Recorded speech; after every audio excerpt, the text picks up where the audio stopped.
I'm Jennifer Della Quadri, and this is the Raising Happy Teens podcast, where you learn how to successfully guide your teenager into adulthood without losing your sanity in the process. Let's do this.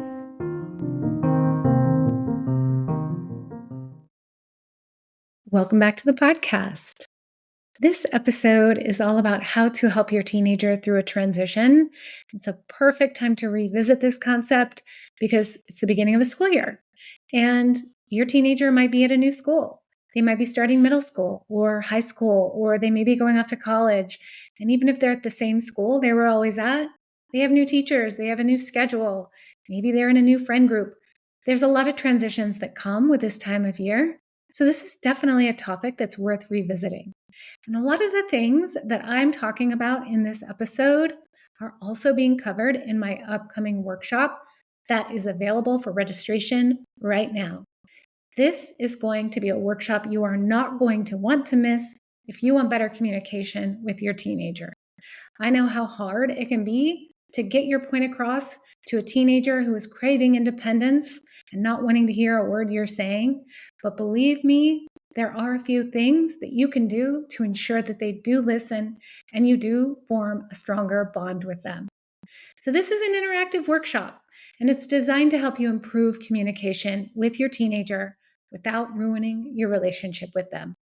All of the details are in the show notes, so go ahead and head down there, get the details, learn all about it, sign yourself up, and prepare to join me on September 12th at 4 p.m. for this workshop.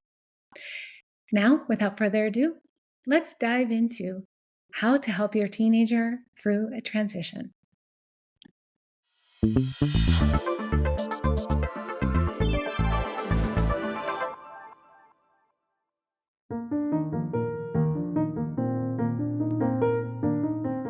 I'm Jennifer Della Quadri, and this is the Raising Happy Teens podcast, where you learn how to successfully guide your teenager into adulthood without losing your sanity in the process.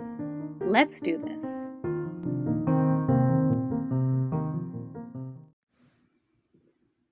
Welcome back to the podcast. This week's episode is all about how to help your teen navigate through a transition. And this came up because last week I met with most of my clients were dealing with the transition of getting into a new grade, into a new school. There were a lot of feelings, a lot of overwhelm was going on. And so I thought this would be a perfect opportunity for me to share with you how to help your teenager as they go through these transitions in life. Of course, right now, the transition that's happening for most teens is either just entering a new grade or maybe going to a new school. Maybe they started middle school, or maybe they started high school, or maybe they are in their first year of college, or maybe they're just in a new grade. Either way, transitions can be fun and exciting, but they can also be really overwhelming. So that's what I'm going to be talking with you about today. And before we get into it, I want to introduce to you the concept or the idea of beginnings, middle, and end. And I want you to think about, for your teen, where does your teen thrive? Do they thrive in beginnings? Are they all about new things and finding newness and rising up to that very beginning and all of the fun things that beginnings can offer? Or do they really thrive in the middle? Like once they've settled into a routine, do they really thrive in that middle phase where they're really digging into what's going on? Or do they really thrive at the end? Do they wait until the very last minute and think, gosh, this is it. I accomplished this. I did what I said I wanted to do. And I just love celebrating the end of something. Now I want you to think about, where does your teenager struggle the most? So some people may struggle with beginnings because they're scary, right? They're new, they're unknown, they're unfamiliar. And if your teenager is somebody who struggles with beginnings, know that you're in good company, but also know that this just may not be their place to shine. And also, even if they don't struggle with a beginning, they may struggle with newness, or they may just be nervous about starting, have a transition, the unknown, and that's totally fine. I know that for one of my daughters, she is amazing at beginnings. Beginnings, she gets all pumped up and fired up.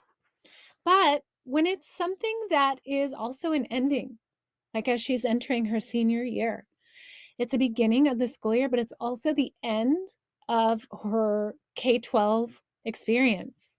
So it's like she's experiencing a little bit of both. And that can be like a lot of overwhelm that's going on. So think about your teen. Where do they thrive? What is their area of expertise? And look through everything that I'm offering to you through that lens. Know if it's just a pattern of behavior or if it's just this one-time thing. So I'm going to be sharing with you 5 tools.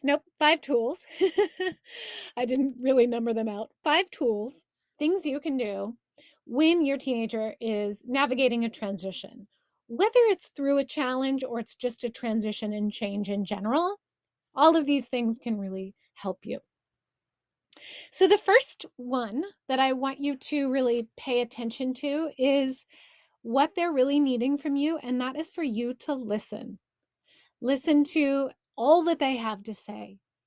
And I know that a lot of teenagers, when they share a challenge or a struggle, when you hear your teen talk about something that's challenging for them, it's only natural to want to jump in and say, oh gosh, well, how can we fix this? How can we fix this?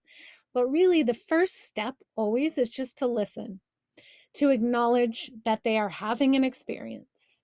Like, it sounds like you're really frustrated, or it sounds like you're really overwhelmed. Then validate. It makes sense that you would feel this way. Anyone in this situation would feel this way. You have every right to feel this way. So just listen, acknowledge, and validate. Give them a space where they can just vent. Not everything needs to be fixed. Maybe they just want to get it off their chest so that they can feel a little bit freer. And I know sometimes as a parent, when your teenager is venting to you, it can be easy to really just internalize everything they're saying and kind of take it on as your own. So if you tend to do that, hang in there, because I do have something to talk about when it comes to that internalizing and taking on your teenager's feelings. So just provide a space where they can vent, where they can share their ups and their downs. It's just an open space, an open forum for them, safety.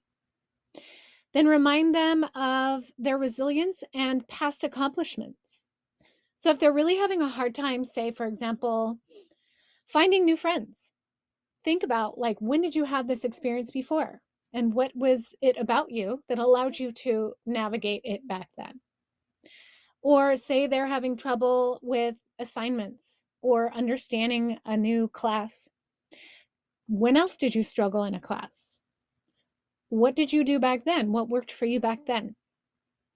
And just remind them of the resilience and the accomplishments that they've had in the past, just so that they can remember, yes, this is a present challenge, but I'm the type of person who can overcome challenges. I've done this in the past. I've done things in the past that were hard, and I can do things that are hard now as well. Then also talk with them really about who they are, and that's where having like a reflecting time can really come in handy, where they can just kind of reflect on who they are and what they really want for themselves, and always bring it back to that. Always reminding them that this is part of their journey, the ups and downs, and giving them space to just experience it and just listen. The next thing that you can do to help them in a transition is to provide some stability. So things may feel a little bit out of control for them in a new environment where they don't feel like they are grounded, or they don't feel like things are familiar. To keep the things that you can control familiar for them. So routines, structure at home, having a normal bedtime routine. Avoid bringing in any extra newness. So when we moved to the state of Washington from California, we lived in California for a long time. Since our girls were born, we lived in the same house. They went to the same schools. Everything was very familiar. And then the summer between one's starting middle school, and one getting ready to go to high school, that summer we moved to the state of Washington. And so that in and of itself was a giant transition, living in a new home, living in a new state, basically a big culture shift.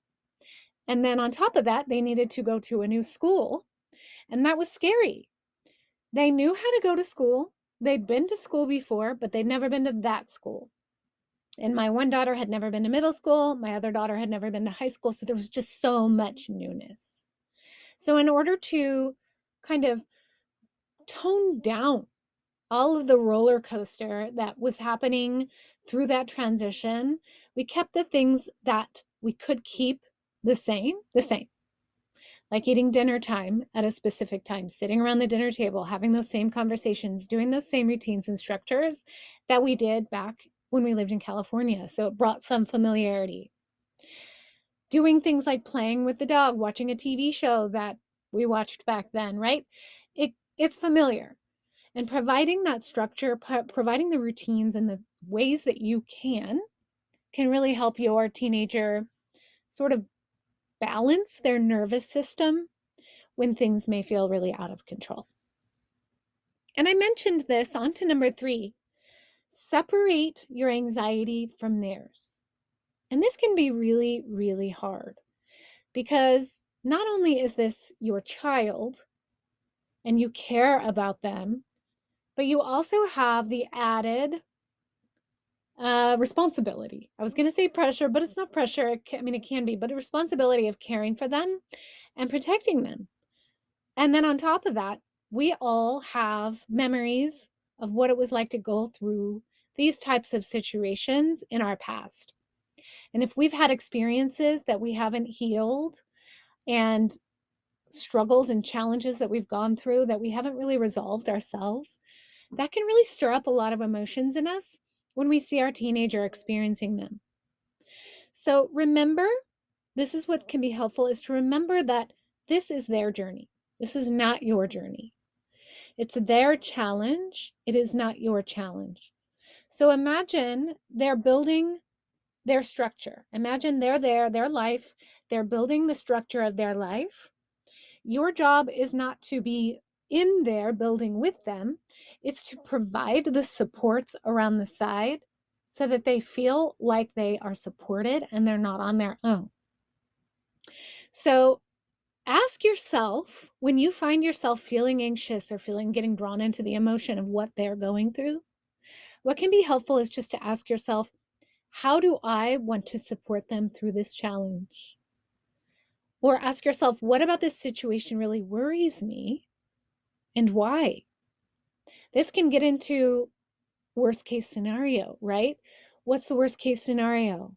Well, they have trouble making friends. Well, then what will happen? Then they'll be lonely and sad. Okay.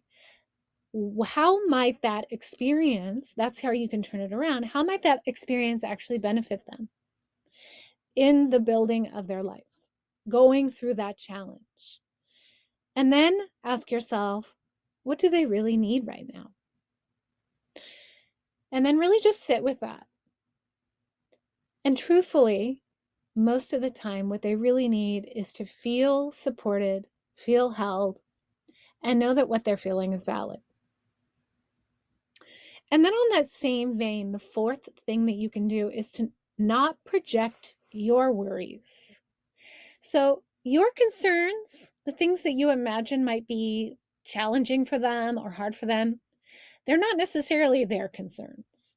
So one way that you can really support them is to avoid asking anxiety-provoking questions like, are you worried about making new friends? Are you worried about finding your classes? Yeah, maybe they are, but by you asking them that, maybe they weren't really worried about it or thinking it was something that they should be worried about. And then you bring it up and they're like, oh shoot, I guess I am. So instead, just ask them how they're feeling and go from there. Maybe they're excited. Maybe like what you're imagining is that they're so anxious and that they can't handle it or they're worried, but really what they're feeling is excited.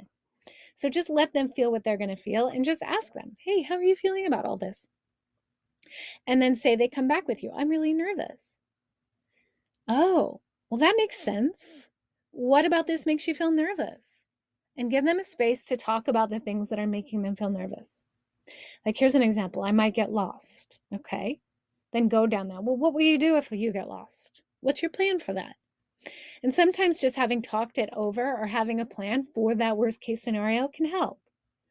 I won't have anyone to sit with at lunch. Okay, well, what will you do? Well, I'll get out my book and read.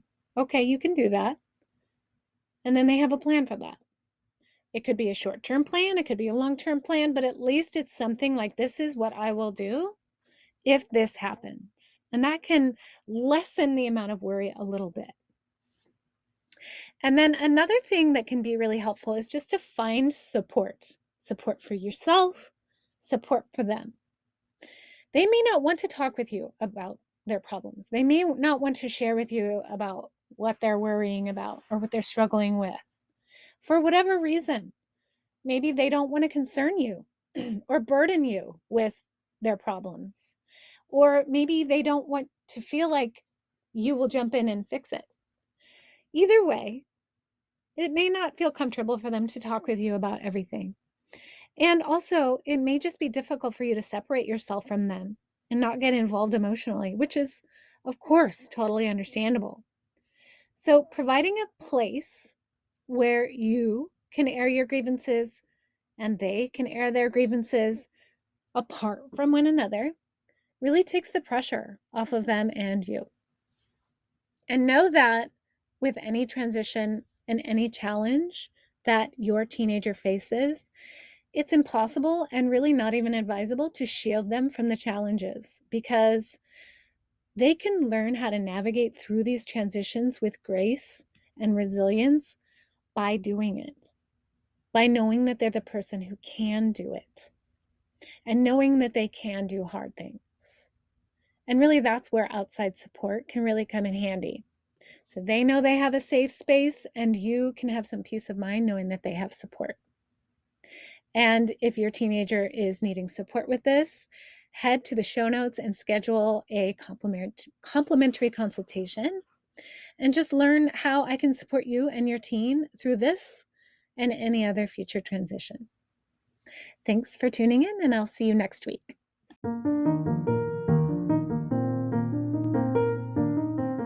If you liked this episode, I want to invite you to follow me on Instagram at jennifer.delaquadri, where you'll find more tips, inspiration, and connection to help you navigate this unique and sometimes challenging season of parenthood. I'll see you there.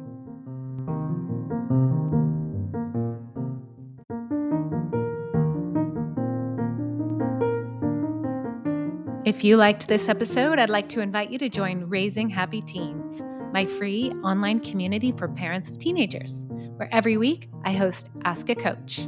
You bring your parenting questions, and I provide expert advice and coaching. Click the link in the show notes to join today. I'll see you inside.